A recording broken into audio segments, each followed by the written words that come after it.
Salut à tous et bienvenue sur Étonnant mais vrai, le podcast qui explore les habitudes françaises qui surprennent les étrangers.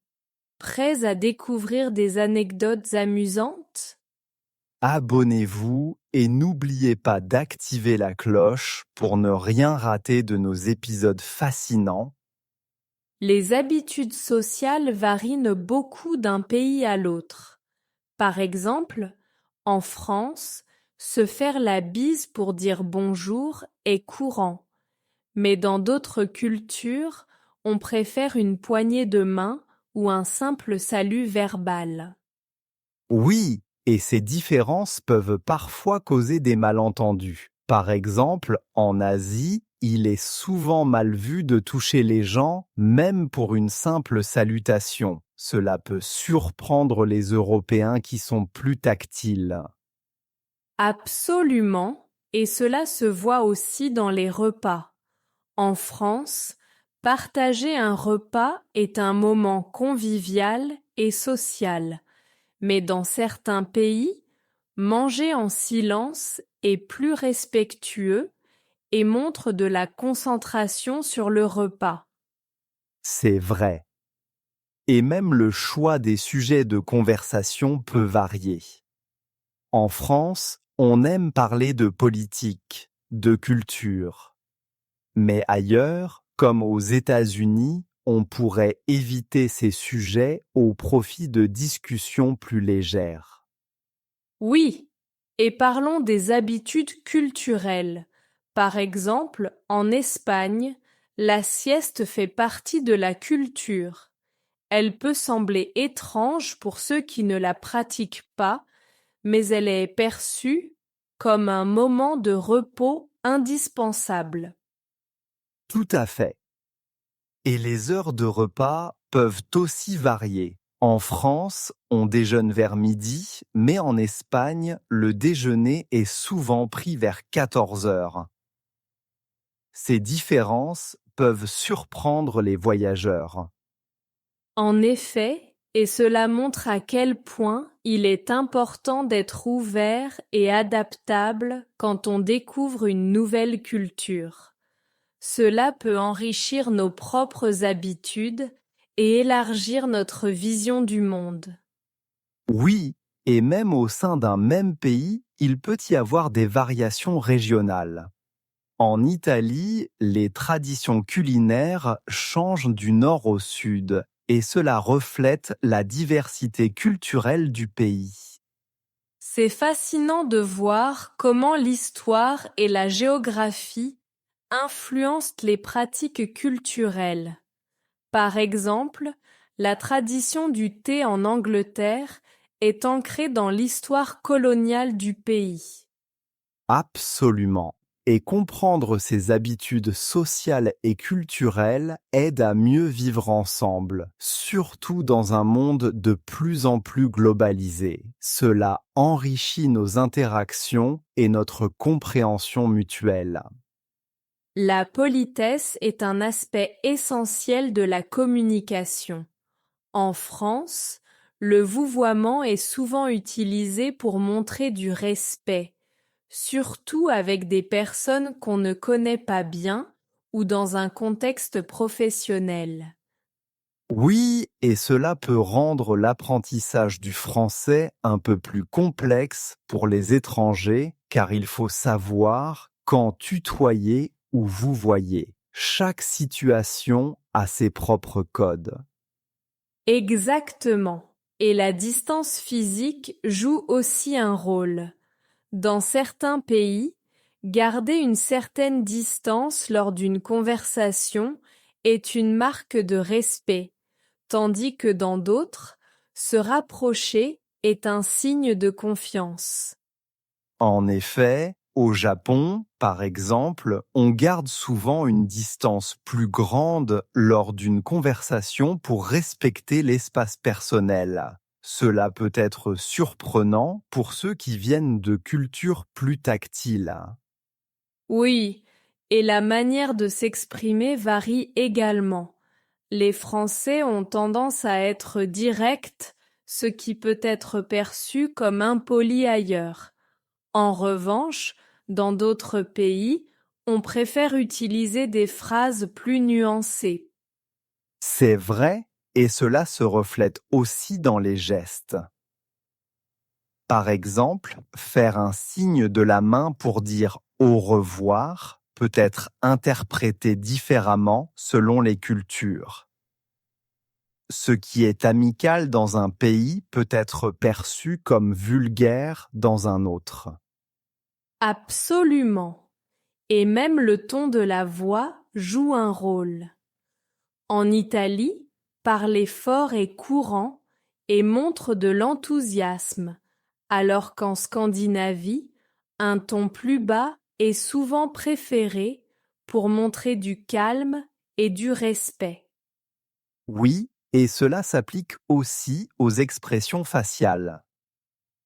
Sourire est universel, mais dans certains pays, il est utilisé plus fréquemment pour montrer l'amabilité, alors qu'ailleurs, il est réservé au moment de véritable joie. Et n'oublions pas l'importance de l'écoute dans la communication. Dans plusieurs cultures, écouter attentivement sans interrompre est une preuve de respect, alors que dans d'autres, l'interaction active est appréciée. C'est fascinant de voir comment ces nuances influencent nos interactions quotidiennes. Apprendre à naviguer entre ces différences peut vraiment améliorer nos relations interculturelles. Oui, et cela nous rappelle que la communication va au-delà des mots. Elle englobe aussi le contexte culturel, les gestes et les intonations qui peuvent varier d'un endroit à l'autre.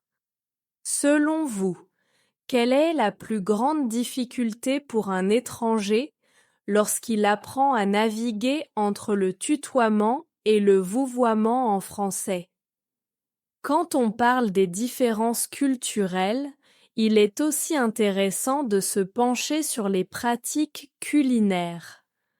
En France, par exemple, le repas est un moment social important, souvent partagé en famille ou entre amis.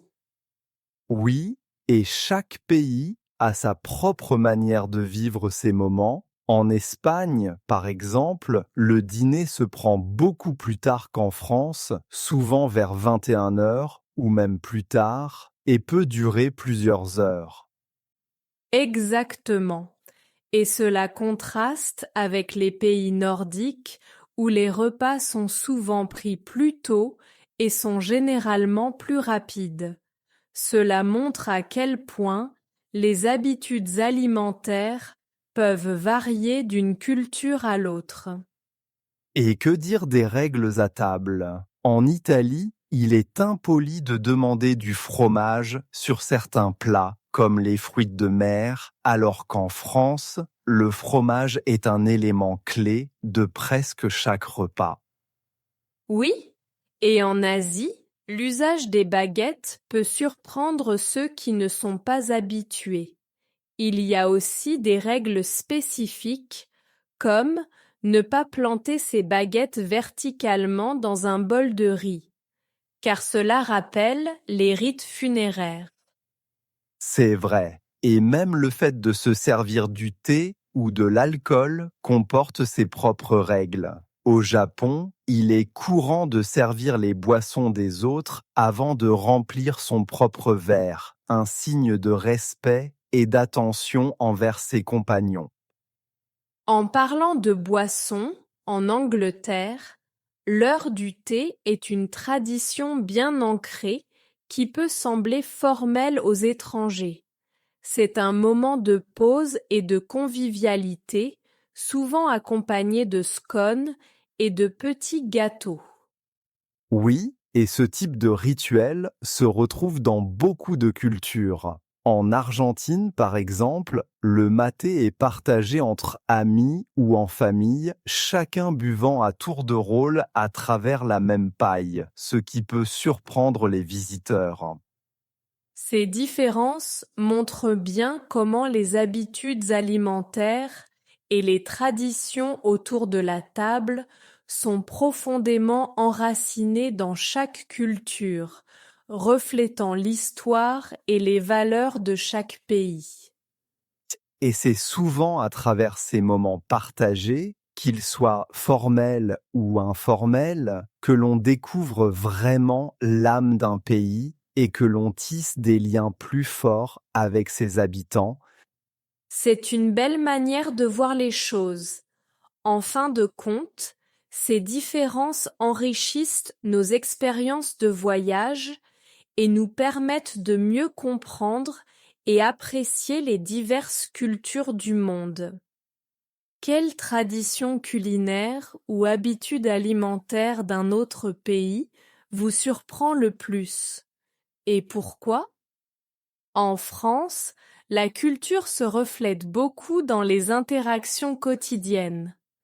Par exemple, le fait de tutoyer ou de vouvoyer quelqu'un peut parfois sembler complexe pour les étrangers.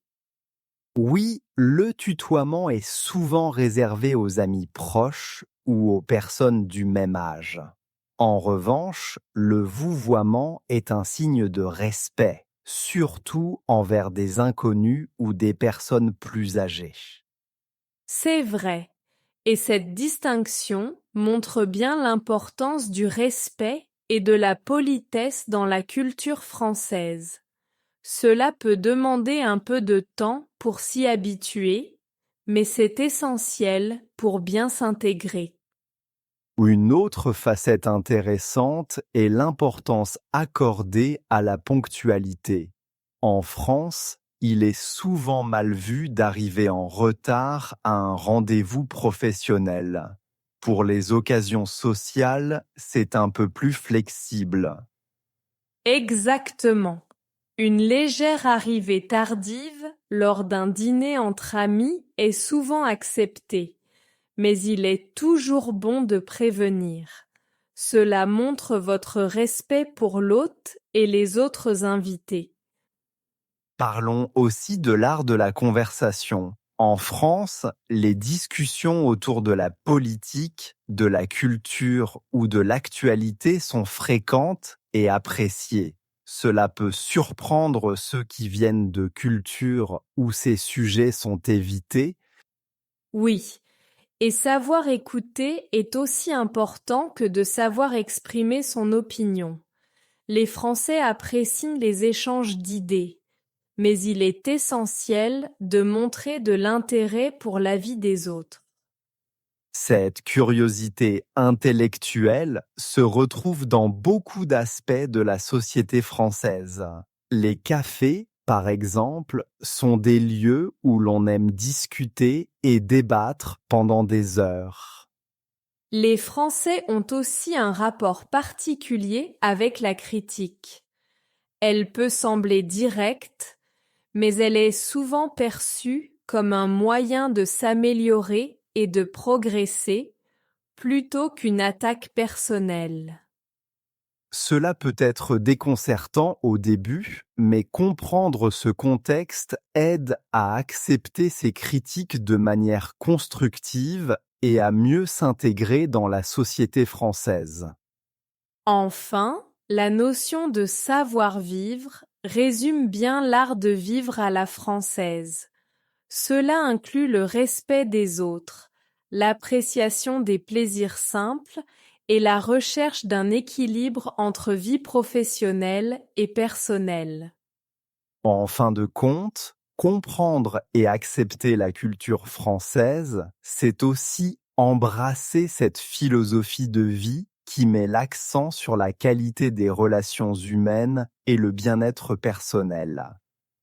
Merci d'avoir écouté notre podcast sur la culture française. Partagez vos réflexions avec les mots respect ou savoir-vivre.